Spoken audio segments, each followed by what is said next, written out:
भारताच्या ऑपरेशन सिंदूरनं पाकिस्तानला गुडघे टेकायला भाग पाडलं।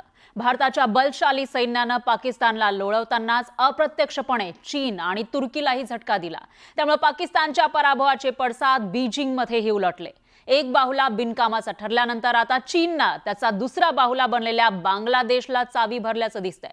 त्यामुळे पुन्हा एकदा चिकन नेकवरून भारत विरुद्ध चीन संघर्ष तापण्याची शक्यता आहे। पाकिस्तान नंतर आता बांगलादेश। चीनच्या दुसऱ्या बाहुल्याची बडबड। चीन नेकमध्ये चीनची चिवचिव। भारताचा बांगलादेशला जोरदार दणका।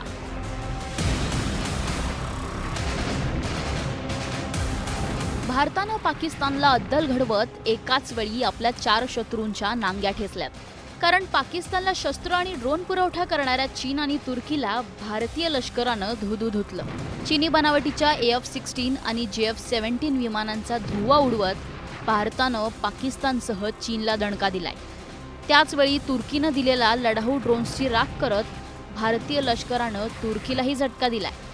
त्यामुळे लढाईत भारतासमोर पाकिस्तानची धुळाधाण झाल्यानंतर आता चीननं पुन्हा एकदा भारताच्या चिकन नेककडे वक्रदृष्टी टाकल्याचं दिसतंय। यासाठी शी जिनपिंगनं त्यांचं दुसरं खेळणं अर्थात बांगलादेशला पुढे केलं। बांगलादेशच्या अंतरिम सरकारचा सल्लागार असलेल्या मोहम्मद युनूसनं काही दिवसांपूर्वी चीनचा दौरा केलेला। त्यावेळी त्यानं भारताला डिवचण्याचा प्रयत्न केला।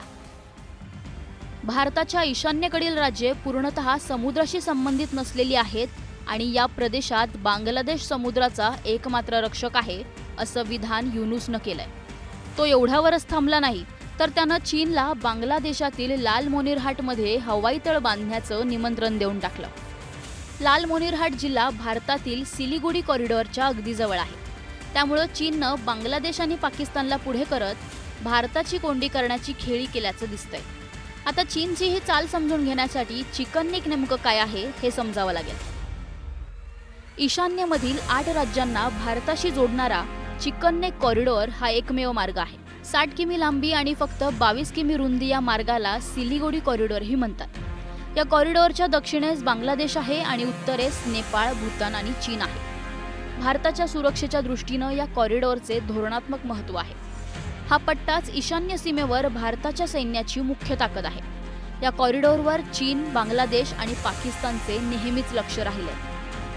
2017 मध्ये चीननं भूतानमध्ये घुसून याच पट्ट्याजवळील डोकलाममध्ये रस्ता बांधण्याचा प्रयत्न केला होता, ज्याला भारतीय सैन्यानं मोठ्या बहादुरीनं रोखलं। बराच काळ हा वाद चालला आणि अखेर चीनी सैन्याला माघार घ्यावी लागली। पण आता पुन्हा एकदा एअरबेसच्या माध्यमातून चीननं भारताला घेरण्याचा प्रयत्न केलाय, ज्यामुळे भारत सतर्क झालाय। त्यांचा उद्देश काय असतो की जेव्हा भारत कुठे दुसऱ्या ठिकाणी पाकिस्तान आपल्याला त्रास देतोय, आपण तिथे उलगडलेला आहे, तर ते इकडे पूर्वेकडे काही ना काही खुरापती करतात। याच्यातलाच हा एक मुद्दा आहे। ही सगळी संधी साधून त्यांनी काय केलं की बांगलादेशमध्ये 1971 मध्ये त्या चिकन नेकच्या जवळ एक एअर स्ट्रीप होती, तर ती एअर स्ट्रीप आता थोडीशी निकामी आहे। त्यांनी हे साधून ते आपल्याजवळ घ्यायचं, एखाद्या लीजवरती ती डेव्हलप करायची आणि भारताला एकाप्रमाणे शह द्यायचा किंवा त्रास द्यायचा, दाखवायला की आम्ही इथपर्यंत आलो, आमचा विस्तारवाद इथपर्यंत आलाय। बांगलादेशच्या भूमीवर चीनला आमंत्रण देऊन बोलावण्यात आलं। त्यानंतर पाकिस्तान विरोधात संघर्षातही बांगलादेशानं भारतविरोधी भूमिका घेतल्यानं आता भारतानंही बांगलादेशवर ट्रेड स्ट्राईक सुरू केल्याचं दिसतंय। बांगलादेशातून भारतात आयात होणारे तयार कपडे, प्रक्रिया केलेले अन्नपदार्थ यांच्यावर निर्बंध लागू करण्यात आले। त्यामुळे भारताच्या या कारवाईनं बांगलादेशचे धाबे दणाणल्याचं दिसतंय। बरोबर आहे, तेच आपण समोर मांडतोय आणि त्याचं नुकसान उलट त्यांनाच होईल।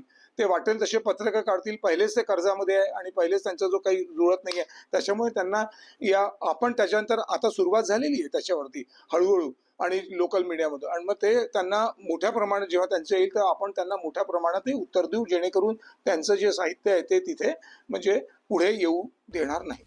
पाकिस्तान आणि बांगलादेश चीनच्या कर्जाखाली दाबले गेले। त्यामुळे चीन जसा नाचवतोय तसं नाचण्याचं काम हे दोन्ही देश करतायत। पाकिस्ताननं चीनच्या भरोशावर भारताशी लढण्याची चूक तर केली, पण ही चूक त्यांना चांगलीच महागात पडली आहे। आता बांगलादेशानंही चीनच्या नादी लागून भारताला डिवचलंय. त्यामुळं आता भारतानं बांगलादेशवर व्यापार निर्बंध घालत चांगल्याच नांग्या ठेचल्यात. त्यामुळं कटकारस्थानाची चीनची पुढची काय खेळी राहते हे पाहणं महत्त्वाचं ठरेल. शरद जाधव, न्यूज 18 लोकमत, मुंबई.